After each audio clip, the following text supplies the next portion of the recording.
નવસારી મહાનગરપાલિકાના શરબતિયા તળાવના ડેવલપમેન્ટ પ્લાનને ગ્રહણ લાગ્યું છે। જ્યાં નવસારી મહાનગરપાલિકા બન્યા બાદ વિકાસ માટે રાજ્ય સરકારે 500 કરોડથી વધુના કામોની ભેટ આપી છે। જેમાં શહેરના જૂનું શરબતિયા તળાવને 5 કરોડના ખર્ચે બ્યુટિફિકેશન કરવા માટેનો પ્રોજેક્ટ હાથ ધરવામાં આવ્યો હતો।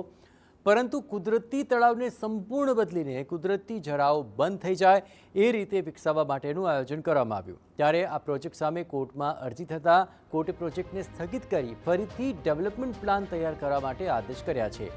મહાનગરપાલિકાની અણઆવડતને કારણે પ્રજાના ટેક્સના નાણાં પાણીમાં જાય તેવી સ્થિતિ ઊભી થઈ ગઈ છે।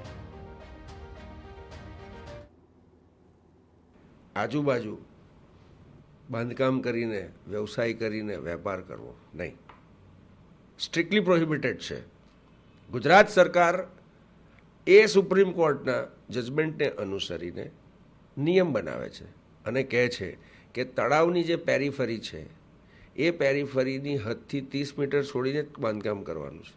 તો શરબતિયા તળાવ ઉપર સ્થળ સ્થિતિ ભૌગોલિક પરિસ્થિતિ જોતાં જગ્યા મોજૂદ જ નથી, તો આ પ્રોજેક્ટ જ ખોટો છે।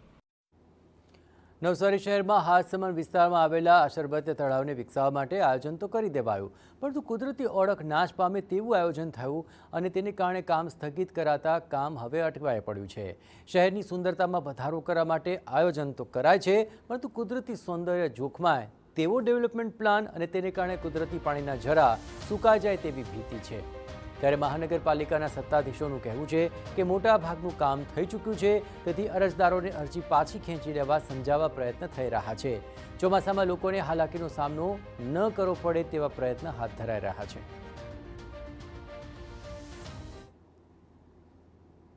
જે લોકોએ અરજી કરી છે એમને હું રૂબરૂ મળ્યો છું, એમને વિનંતી પણ કરી છે કે કામ અડધું પતી ગયું છે, એમના તરફથી જો સહકાર મળે તો આ પ્રજાના પૈસા પાણીમાં ન જાય, એમને હજુ પણ મળવાના પ્રયત્ન કરીશું કે આ જે કામ છે ચોમાસા પહેલાં ઝડપથી પૂરું થાય અને એમની અરજી ખેંચી લે।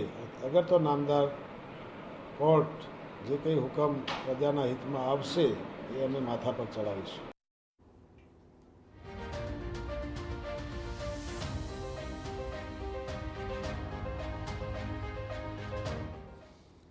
સુરતથી સમાચાર।